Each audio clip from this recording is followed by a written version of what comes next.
Bonjour, aujourd'hui on va plonger dans l'histoire un peu folle et vraiment surprenante d'un seul et même livre, L'Astrée d'Honoré d'Urfé. Un roman qui a eu non pas une, mais plusieurs vies. C'est vraiment la question au cœur de tout ça. Imaginez un peu un livre que tout le monde adorait, un véritable monument, mais qui, avec le temps, devient juste impossible à lire. Une vraie corvée.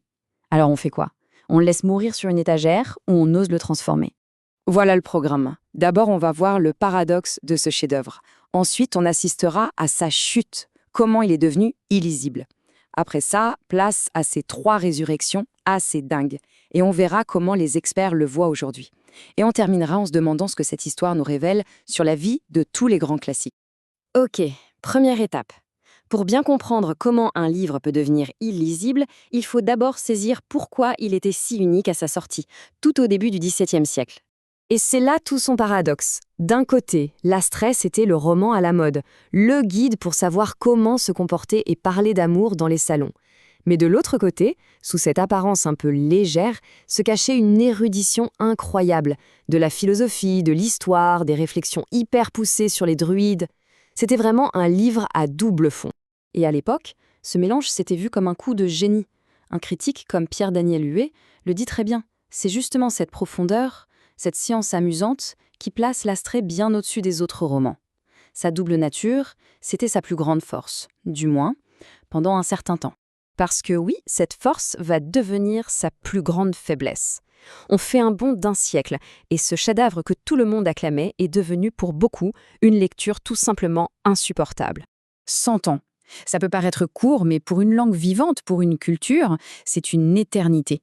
Comme le disait un éditeur du XVIIIe siècle, 100 ans dans une langue vivante mettent tout hors de mode. Le style, les références, ce que les lecteurs attendent, eh bien tout, absolument tout, avait changé. Et cette anecdote, elle résume tout parfaitement. On la trouve dans la préface d'une des rééditions. Une jeune femme, pourtant cultivée, qui sait qu'elle devrait lire ce classique, essaye, mais elle n'y arrive pas. Elle abandonne, complètement épuisée, avant même la fin du premier tome. Le roman est passé de plaisir à punition.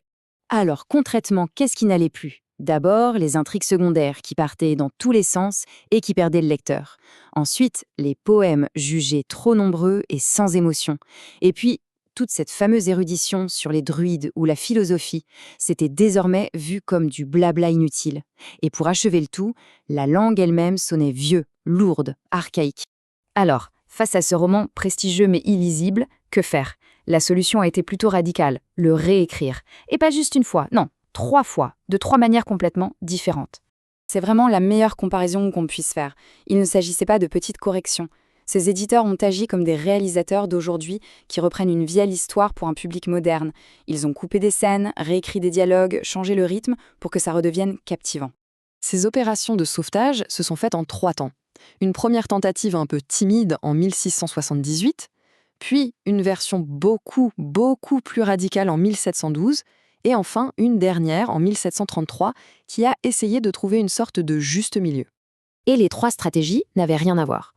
La version de 1678, un simple extrait modernisé, a fait un flop total. Celle de 1712, c'était la plus extrême. On a tout coupé sauf l'histoire d'amour principale.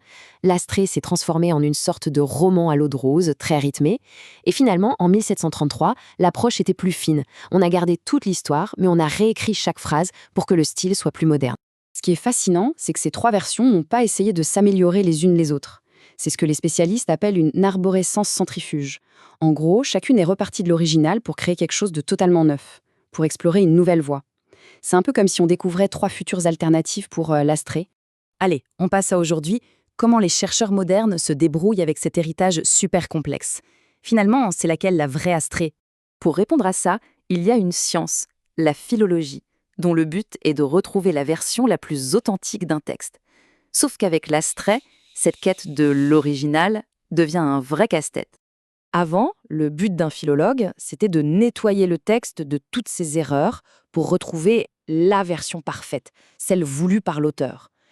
Mais l'approche moderne, surtout avec les outils numériques, est différente. Plutôt que de chercher une seule version pure, on étudie l'ensemble du corpus. L'original, ses réécritures, les éditions pirates, les suites, les adaptations, toute la galaxie de textes qui gravitent autour. En fait, aujourd'hui, cette instabilité du texte n'est plus du tout vue comme un problème.